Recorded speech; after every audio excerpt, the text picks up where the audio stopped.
Silakan.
जगतः पितरौ वन्दे पार्वती परमेश्वरौ। नाम संकीर्तनं यस्य सर्वपाप प्रणाशनं प्रणामो दुःखशमनः तं नमामि हरिं परं तं नमामि हरिं परं। बोलिए श्री सांब सदा शिव शंकर भगवान की जय। श्री शिव महापुराण की जय। श्री वेदव्यास भगवान की जय। श्री गणेश भगवान की जय। श्री कुमार कार्तिकेय भगवान की जय। श्री नंदीश्वर भगवान की जय। समस्त शिव परिवार की जय। जगत गुरु श्री चंद्र भगवान की जय। परम पूज्य श्री मोहनदास जी महाराज की जय। सब संतों की जय। सब भक्तों की जय। श्री लक्ष्मी नारायण भगवान की जय। श्री उमा महेश्वर भगवान की जय। श्री वाणी हिरण्यगर्भ भगवान की जय। श्री शचि पुरंदर भगवान की जय। गंगा मैया की जय। यमुना मैया की जय। नर्मदा मैया की जय। श्री सीतारामचंद्र भगवान की जय। श्री राधा कृष्ण चंद्र भगवान की जय। सब देवी देवताओं की जय। नगर बस्ती खेर माई की जय। अपने अपने माता पिता की जय। पूज्य बाबा जी के अनुसार अपने अपने सास ससुरों की जय। तो भारत माता की जय। सभी भगवान शिव के उपासकों की जय।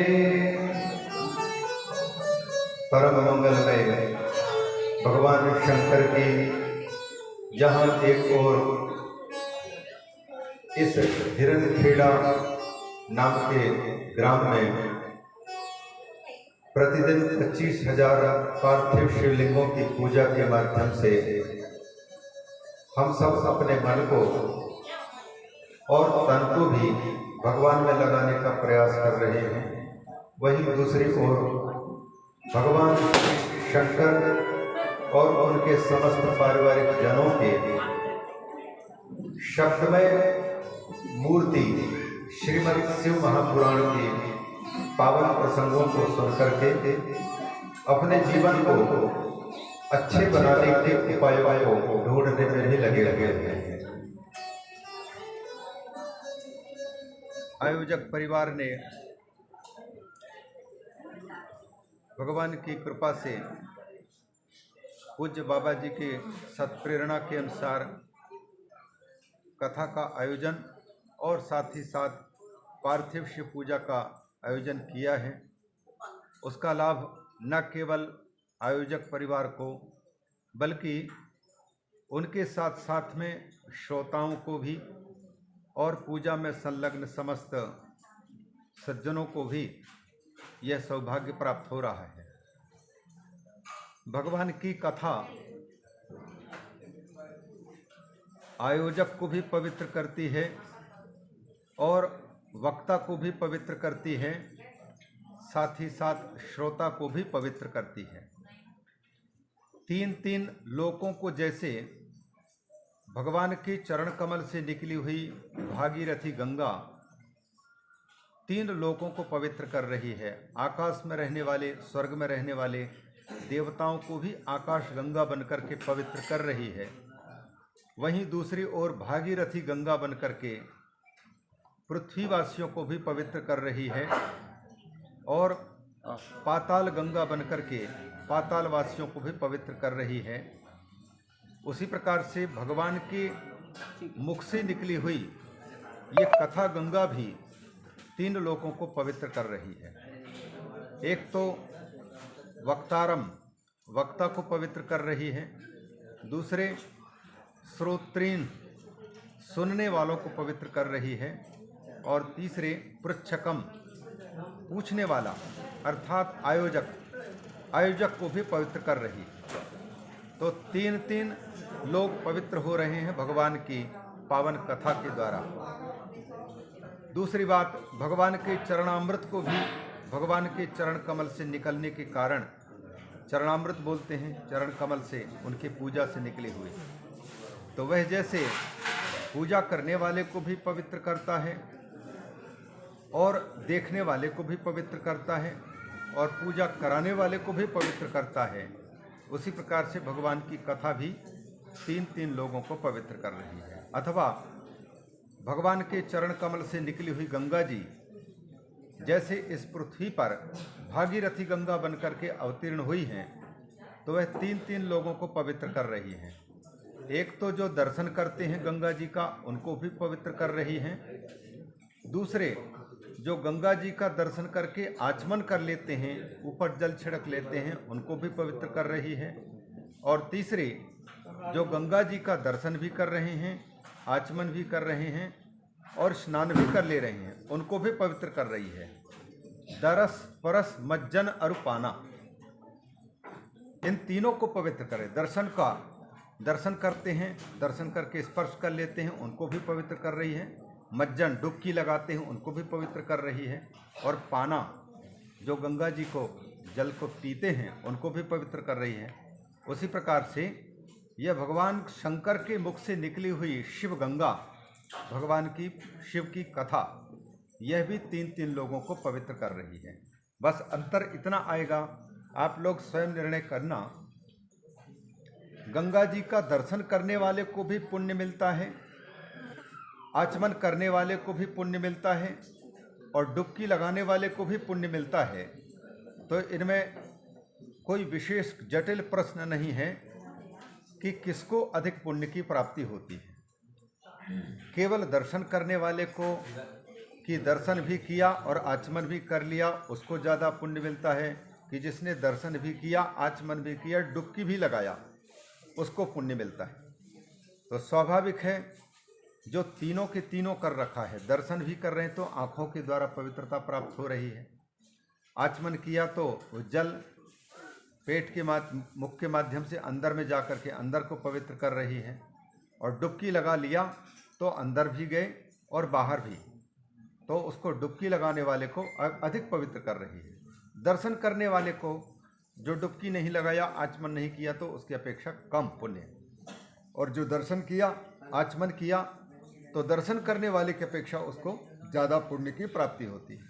वैसे ही भगवान की कथा भी केवल उपस्थित होकर के देखने मात्र से पवित्र करती है, पुण्य प्रदान करती है कथा, और जो लोग सुन लेते हैं उनको भी पवित्र कर रही है, और जो लोग सुनकर के जीवन में उसको अपना लेते हैं उसको पवित्र कर रही है। ठीक वैसे ही इन्हीं तीसरे श्रेणी की व्यक्ति की भांति कथा वक्ता को भी भगवान की कथा पवित्र करती है।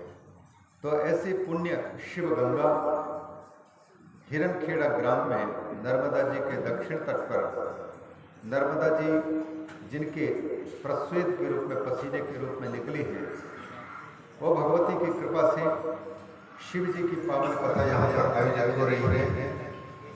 प्रेरक के रूप में भगवान ने पूज्य बाबा परम तपस्वी बाबा मोहनदास जी महाराज जी को निमित्त बना करके भक्तों को प्रेरित किया। हमारे गौर परिवार के लोग इस कथा के आयोजक और उनके समस्त पारिवारिक जन, उनके सौभाग्य से जहाँ भक्तों को भगवान की कथा में वाचन करने को अवसर प्राप्त हो रहा है, वहीं दूसरी ओर श्रोताओं को भी सुनने का अवसर प्राप्त हो रहा है। तो फिर आयोजक को वक्ता को मिलने वाले पुण्य का भी टैक्स मिलेगा, वक्ता के पुण्य का भाग उसको मिलेगा, और श्रोताओं के भी श्रवण का पुण्य का कुछ अंश कर के रूप में उनको प्राप्त होगा। और आयोजन करता है तो आयोजन के निमित्त होने के कारण, आयोजक बनने के कारण उनको भी पुण्य की प्राप्ति होगी। जैसे संसदन जिन भगवान की मूर्ति पाते हैं, भोजन पाते हैं, और भोजन पाकर के यदि उन्होंने भजन किया है तो बिना भक्तों के चाहे भी भजन करने वाले संत के पुण्य से कुछ अंश भोजन खिलाने वाले को मिलने वाला मिलता, चाहे वो कहें चाहे ना, भगवान उनको दे देते, क्योंकि उसका अन्न पा करके हम भजन कर पा रहे हैं। तो उनके अन्न में वह पुण्य है जो उनको मिल रहा है, अन्यथा भोजन खिलाया जाएगा। तो यह बड़ा सौभाग्य है हम सबके बीच में कि इस ग्राम में भगवान की कथा सुनने को मिल रही है। आए आप सभी श्रोताओं के हृदय कमल में बैठे हुए भगवान शंकर को अंतर्यामी के रूप में, ऋषिकेश के रूप में, इनर कंट्रोलर के रूप में भावना करते हुए वंदन करता हूँ। पूज्य बाबा श्री के श्री चरणों में वंदन, समस्त विप्र देवताओं के हृदय में विराजित प्रभु को वंदन कर, और जो भी सज्जन यहाँ पर समुपस्थित हैं, भगवत सेवा में समर्पित हैं, अपने जीवन को लगा रखे हैं, उन सबके हृदय में विराजित प्रभु को वंदित करके और कल के प्रसंग के आगे बढ़ते हैं, ताकि कथा के माध्यम से हमारे जीवन के उपयोगी बातें हैं वो प्राप्त हो गए। जीवन की उपयोगी बातों में से व्यक्तिगत जीवन के सुधार की बातें भी आवे, फिर हम जिस परिवार में रहते हैं उस परिवार के सुधार की बातें शिव महापुराण प्रदान करें। जिस समाज में रहते हैं तो सामाजिक सुधार की बातें भी आवे, जिस राष्ट्र में हम रह रहे हैं उस राष्ट्र के सुधार की बातें शिव महापुराण प्रदान करें। धर्म के क्षेत्र में चलने वाले महापुरुषों को धर्म की सुधार की बातें शिव पुराण प्रदान करें, और साथ ही साथ राजनीति के क्षेत्र में भी रहने वाले महापुरुषों को भी, समाज सेवकों को भी ये ज्ञान प्राप्त हो शंकर भगवान की कृपा से कि हम प्रजा का पालन पोषण किस प्रकार से करें। इसके साथ साथ में सबसे ऊपर में विराजमान है अध्यात्म, आध्यात्मिक जीवन, आध्यात्मिक ज्ञान भी हमको प्राप्त हो। भगवान शंकर अध्यात्म विद्या है, अध्यात्म ज्ञान है, और भगवती पार्वती अध्यात्म विद्या है। एक ब्रह्म विज्ञान है और एक ब्रह्म विद्या है, और दोनों की जोड़ी है शिव पार्वती की। इस बात को शिव महापुराण के माध्यम से हम लोग समझने का प्रयास करेंगे। शंकर भगवान को आप देखते हैं किस पर सवारी करते हैं? माता काम इधर भी देना है, तो शंकर भगवान की सवारी का क्या नाम है? नंदीश्वर। वह जो नंदीश्वर है, जिसको कहा जाता है वृषभ बैल, उनका नाम है नंदी। तो नंदी पर सवार होते हैं, यह वृषभ है धर्म। शिव महापुराण जब पढ़ते हैं तो जगह जगह पर धर्म को वृषभ इन दोनों के नाम से जाना जाता है। इसलिए शंकर भगवान की पहचान के रूप में ही यही वृषभ ही होता है। तो शंकर जी का एक नाम पड़ता है, जैसे यहाँ पर हमारे कर्मकांड के आचार्य बालदत्त जी ने वो ध्वज लगा रखी है, ध्वज लगा रखी है, चिन्ह है, पहचान है, हमारे जीवन को जिधर ले जाना है उसके प्रतीक रूप में धर्म ध्वज लगे हुए हैं। उसी प्रकार शंकर भगवान की पहचान के लिए जो ध्वज है, उस ध्वज का नाम होता है वृषभ ध्वज। शंकर जी का भी नाम पड़ता है वृषभ ध्वज। और आप लोगों में से जो लोग जगन्नाथपुरी की यात्रा किए होंगे, जगन्नाथ मंदिर के मुख्य दरवाजे के सामने एक स्तंभ है, गरुड़ स्तंभ। गरुड़ जी पक्षी स्तंभ के सबसे ऊपर में विराजमान है। वही भगवान विष्णु का एक प्रतीक पहचान है। अतः भगवान विष्णु को कहा जाता है गरुड़ ध्वज। क्या कहा जाता है? गरुड़ ध्वज। शंकर भगवान को क्या कहते हैं? वृषभ ध्वज। और महाभारत युद्ध के समय पर अर्जुन के रथ के ऊपर में लगे हुए जो ध्वज था, उस ध्वज में कौन विराजमान थे? हनुमान जी। तो हनुमान, ये अर्जुन को कहा जाता है कपि ध्वज, माने कपि है ध्वज में, चिन्ह में, ध्वजा में जिसके कपि है हनुमान जी विराजमान है, कपि ध्वज कहते हैं। कामदेव का एक नाम है मकर ध्वज। कामदेव के ध्वज में मकर का चिन्ह है, मत्स्य का चिन्ह है, ये कामदेव के चिन्ह पहचान है। तो हम जिस सिद्धांत को अपनाते हैं, उस सिद्धांत को दर्शाने वाले चिन्ह जो अंकित होता है, उसको भी हमारी पहचान कहा जाता है। जैसे अलग अलग पार्टी वाले लोग हैं, लगभग 70-80 पार्टी से भारत में हैं, उनकी अलग अलग चिन्ह हैं, चुनाव चिन्ह हैं, और उस चुनाव चिन्ह उनका जो है वो उनके सिद्धांतों को दर्शाता है कि हमारे क्या क्या सिद्धांत है। सारे सिद्धांतों का निचोड़ उस ध्वज में आ जाता है। तो शंकर जी का एक नाम है वृषभ ध्वज। वृष और वृषभ बैल को कहते हैं। और शाब्दिक अर्थ अगर देखेंगे तो जो वर्षा करे उसको वृष बोलते हैं, वृषभ बोलते हैं। वृष और वृषभ, वृष राशि जैसे होता है वैसे वृषभ बोलते हैं। वर्षति, वर्षति धर्मान अर्थान कामान मोक्षांश्च इति वृषः। अतः धर्म का अर्थ निकलता है जो हमारे जीवन में अर्थ को भी बरसात करे, भोगों का भी बरसात करे, साथ ही साथ धर्म ठीक रास्ते पर चलने के रास्ते भी बतावे, और इन तीनों से उठ करके हमें मोक्ष तक पहुंचावे। इन चारों की जो बरसात करे उसको कहते हैं धर्म, उसको कहते हैं वृष। तो शंकर जी उस बैल पर बैठे हुए हैं जो धर्म का बना हुआ है। धर्म के आसन पर बैठने वाले जो शंकर जी हैं वो ज्ञान है। बड़ा साइंटिफिक ये संकेत है। ज्ञान जो होता है वो धर्म के ऊपर बैठा हुआ है, इसलिए धर्म के सिंहासन पर बैठे हुए जो ज्ञान है, उस ज्ञान को पाना है तो हमें धर्म के रास्ते पर चलना होगा। और कौन सा धर्म? हमारा सनातन धर्म। ब्राह्मण, क्षत्रिय, वैश्य, शूद्र, इन 4 वर्णों में विभक्त व्यक्तियों के लिए अलग अलग कर्तव्यों का जो उल्लेख किया जाता है वो चारों के वर्ण धर्म कहलाते हैं।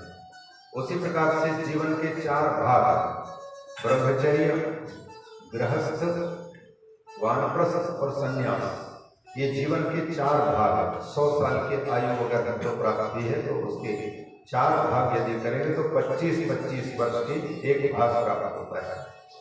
तो प्रथम वर्ष से लेकर के 25 वर्ष तक की अवस्था को हम ब्रह्मचर्य आश्रम बोलते हैं। ब्रह्म का मतलब होता है वेद शास्त्र। वेद शास्त्रों के अध्ययन करने के लिए जो संयम पूर्वक जीवन जीते हैं उस जीवन को ब्रह्मचर्य जीवन कहते हैं। और फिर गृहस्थ जीवन में प्रवेश करते हैं 26वें वर्ष से लेकर के 50 वर्ष की आयु तक। इस प्रकार से 4 भागों में हमारा जीवन बटा है। इन 4 भागों में बटे हुए व्यक्तियों के लिए जो कर्तव्य होते हैं उनको कहा जाता है आश्रम धर्म। जैसे ब्रह्मचारी 25 वर्ष की अवस्था के पहले शास्त्रों का अध्ययन करता है तो उसके भी कुछ कर्तव्य बताए जाते हैं। तुम यज्ञों को भी धारण करना, शास्त्रों का अध्ययन करना, भिक्षा याचना करके गुरुकुल में अध्ययन करना आदि समाज की उपयोगी बातें और अपने जीवन चलाने के लिए उपयोगी बातें वो विद्या अध्ययन काल में सीखता है। तो सीखने के लिए जिस संयम की आवश्यकता होती है उस संयम का नाम है ब्रह्मचर्य। तो ब्रह्मचारी का धर्म कहलाता है। और गृहस्थ का धर्म भी इसी प्रकार से आप लोगों को बताने की आवश्यकता नहीं, जीते हैं। और गृहस्थ आश्रम को सबसे बड़ा धर्म कहा जाता है, तो सबसे बड़ा आश्रम कहा जाता है। धन्यो गृहस्थ आश्रम क्यों कहा जाता है? क्योंकि गृहस्थ आश्रम में रहने वाले लोगों के ऊपर में चारों आश्रमों के पालन पोषण करने का भगवान ने अधिकार भी दिया है और सामर्थ्य भी दिया है, आदेश भी दिया है कि गृहस्थ जीवन में जो रहे वह ब्रह्मचारियों के अध्ययन के लिए आवश्यक सामग्री की भी उपलब्धि करावे। गृहस्थ जीवन को संचालित करने के लिए जिन जिन साधनों की आवश्यकता पड़ती है उन साधनों को भी जुटावे और घर का परिवार का पालन पोषण करेंगे। यह उसका गृहस्थ का धर्म होता है। उसी प्रकार से वानप्रस्थ आश्रम में पति पत्नी जो गए हुए हैं उनकी भी आजीविका के बारे में वो विचार करेंगे ताकि वो साधना कर सके। और गृहस्थ जब उनके भोजन की व्यवस्था करता है तो उनके द्वारा की हुई साधना का पुण्य भी गृहस्थ को प्राप्त होता है। उसी प्रकार से संन्यास जीवन, संन्यास आश्रम में जो यति सन्यासी साधु संत महात्मा भजन करते हैं तो भजनशील संत महापुरुषों के आजीविका की भी व्यवस्था वो करे, भोजन आदि की। तो इस प्रकार से ब्रह्मचारी की भी भोजन की व्यवस्था, रहने सहने की व्यवस्था, गृहस्थ का तो अपने घर परिवार का पालन पोषण करना चाहिए, ये तो है ही। वानप्रस्थ आश्रम के भी भार उसके ऊपर में है और संन्यास आश्रम के लोगों की जिम्मेदारी भी उसके ऊपर में है।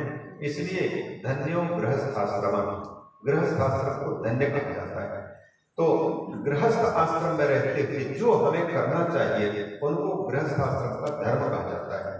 तो चारों अतः मिला करके वर्ण आश्रम और गृहस्थ आश्रम का जो धर्म है, वर्ण धर्म और आश्रम धर्म, इनका पालन जब व्यक्ति करता है और करते समय हमें कुछ नहीं चाहिए बल्कि भगवान ने हमको आदेश दिया है तो उनकी आज्ञा का हम पालन करें।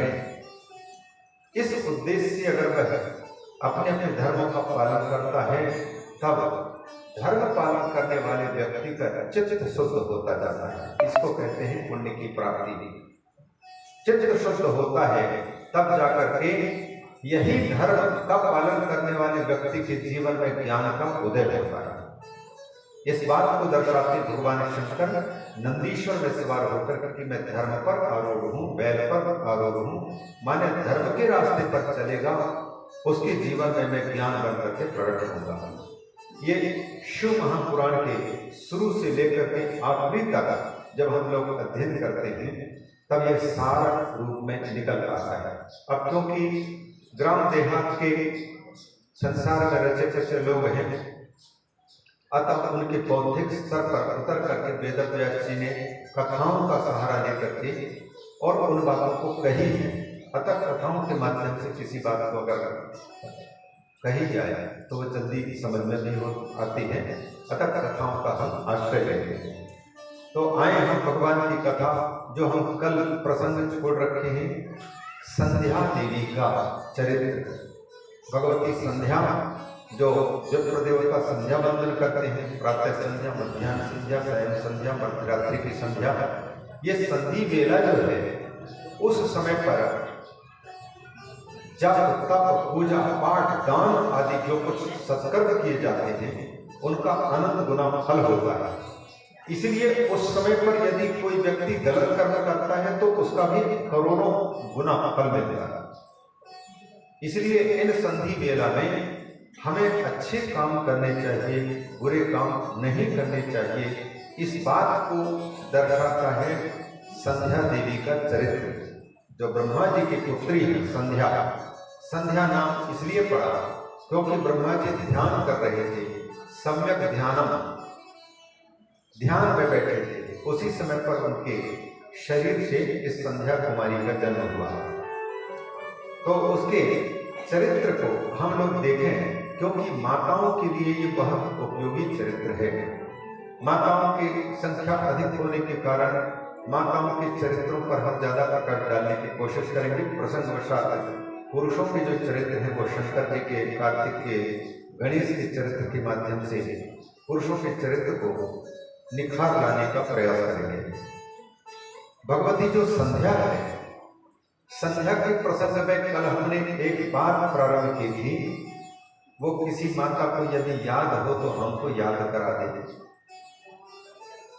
कल संध्या के चरित्र के साथ साथ में हमने एक देवी का नाम लिया था दीति, और दीति के चरित्र बताते समय हमने ये कहा था कि संध्या काल में उसने अपने पतिदेव के ये धोती पकड़ करके, जबकि वो पूजा करने के लिए बैठे थे, सूर्यास्त के समय पर संध्या वंदन करके और अग्निहोत्र आदि कर्म करने के लिए, हवन करने के लिए वो बैठे हुए थे। उसी समय पर दीदी ने जबरदस्त उनसे पुत्र की याचना की, और पुत्र की याचना बहाना उनको कामता ने पकड़ रखा था, क्योंकि ब्रह्मा जी के ही शरीर से प्रकट जो कामदेव है, कामदेव इस संसार में किसी को छोड़ता नहीं है। काम का मतलब है इच्छा।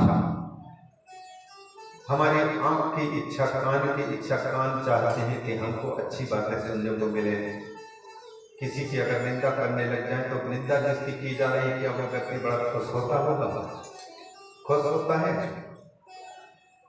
प्रशंसा, चापलूसी अगर किसी की करें, बड़ाई खूब करें तो फिर प्रसन्न होता है व्यक्ति। स्तुति कस्य न तुष्टि, स्तुति से सब लोग प्रसन्न होते हैं। अरे आप तो बहुत अच्छे, चाहे भले बिगड़े हुए कोई बात नहीं है ना, आप तो बहुत अच्छे हैं। तो प्रशंसा सुन करके सब लोग खुश होते हैं, और निंदा सुन करके अच्छा नहीं लगता कि लगता है?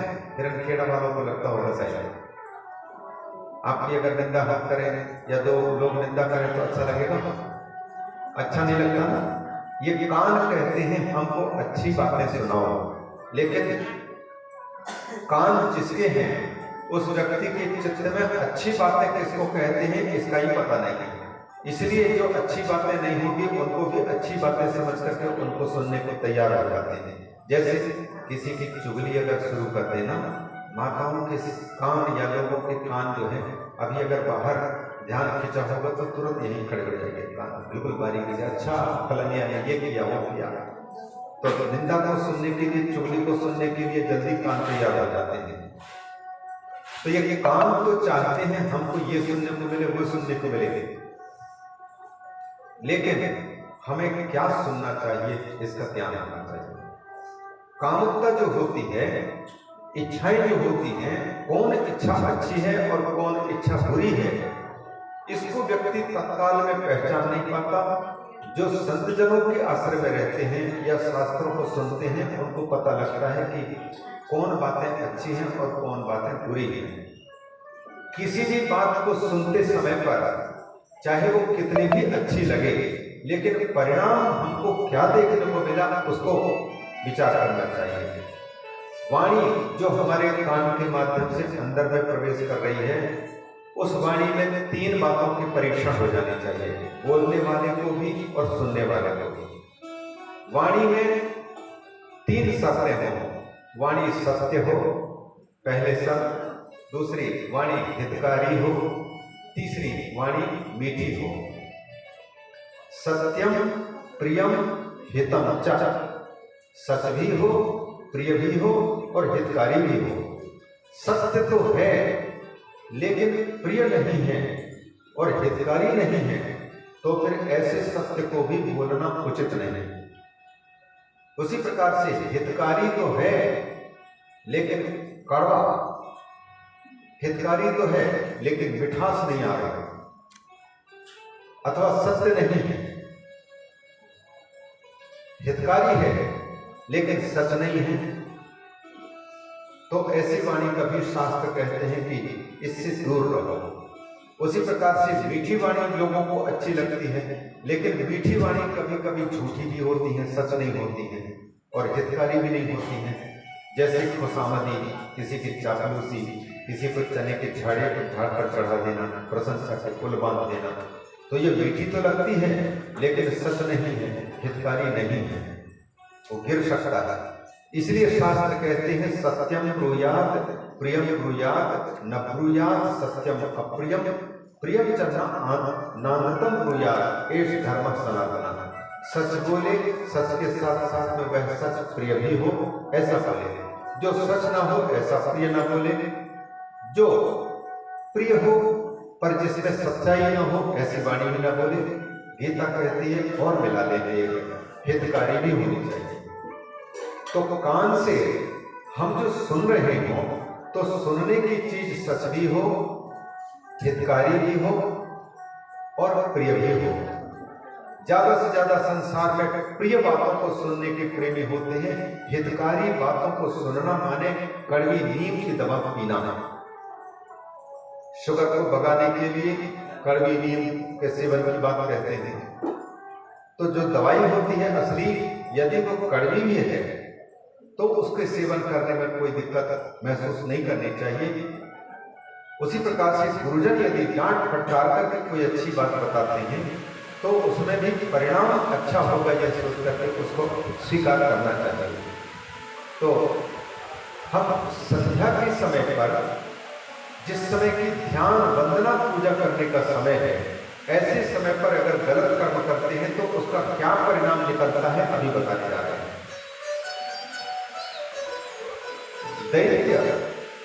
दैत्यों की माता दिति कश्यप को जबरदस्त प्रेरित किया कि हमें संतान चाहिए, और वो संतान की चाहना में उनकी कामुकता मुख्य थी, संतान की कामना मुख्य नहीं थी।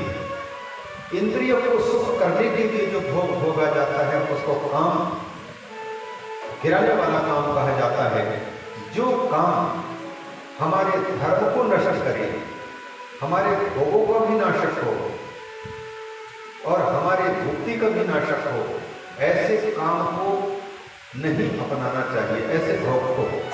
इसलिए भगवान श्री कृष्ण ने श्रीमद् भगवद गीता में उस काम को अपना स्वरूप कहा है जो काम धर्म का विरोधी ना हो और धन का विरोधी भी ना हो और मोक्ष का भी विरोधी ना हो।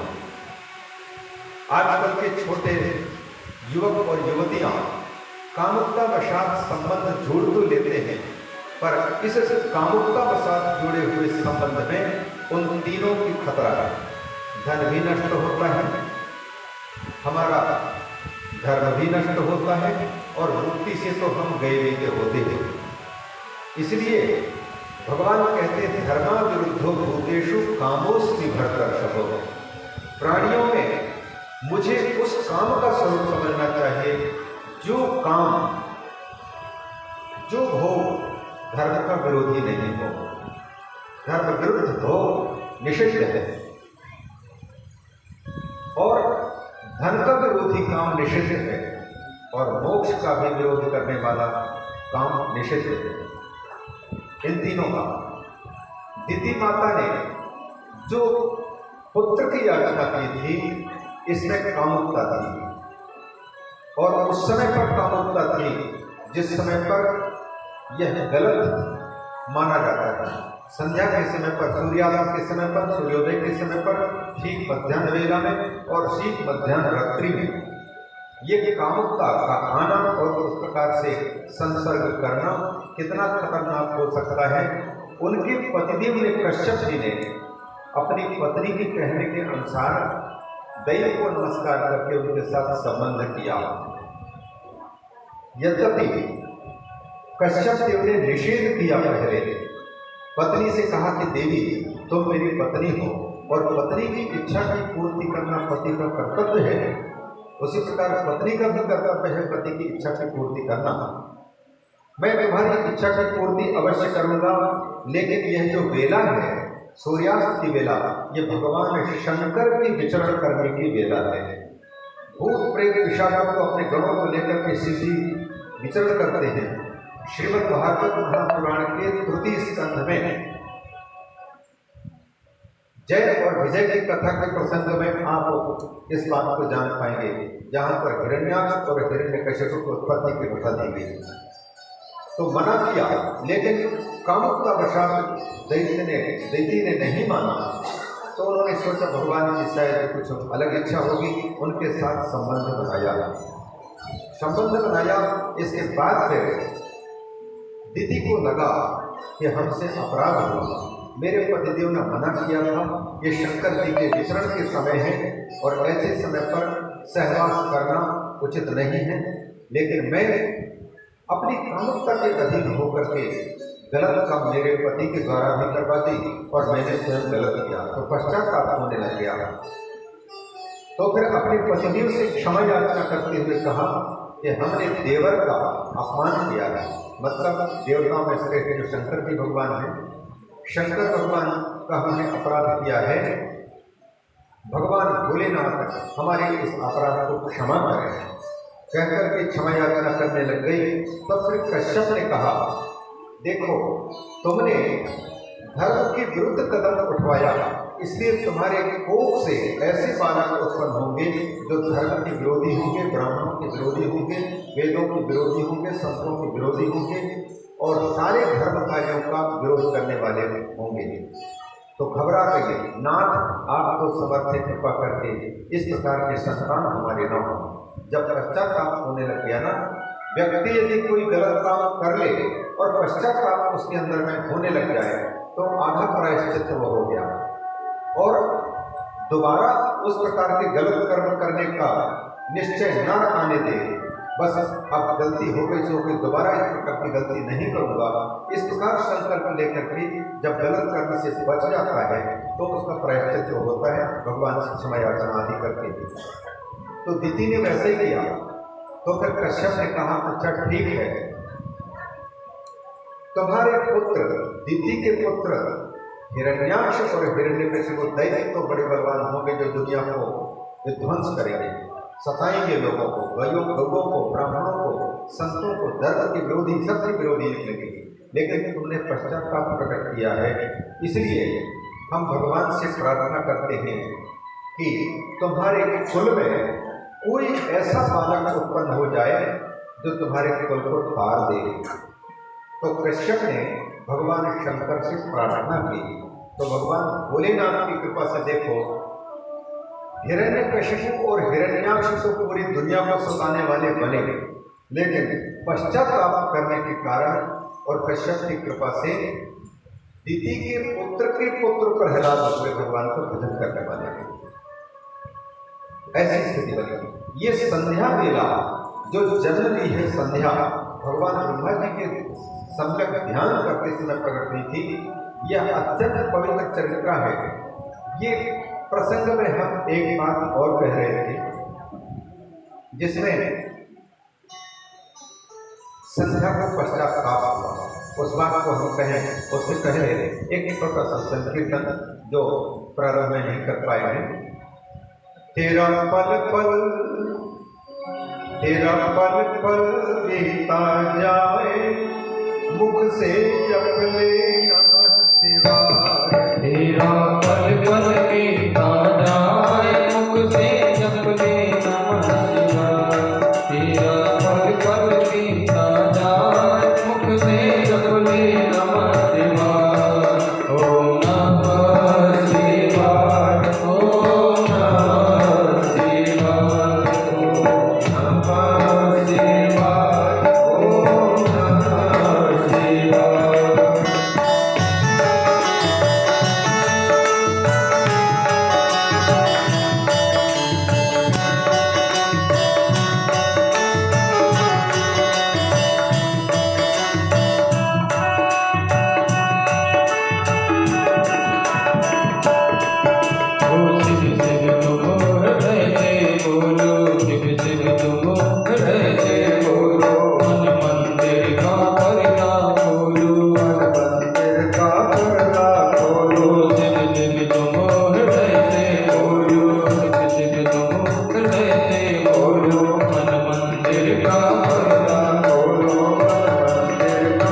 शिवाय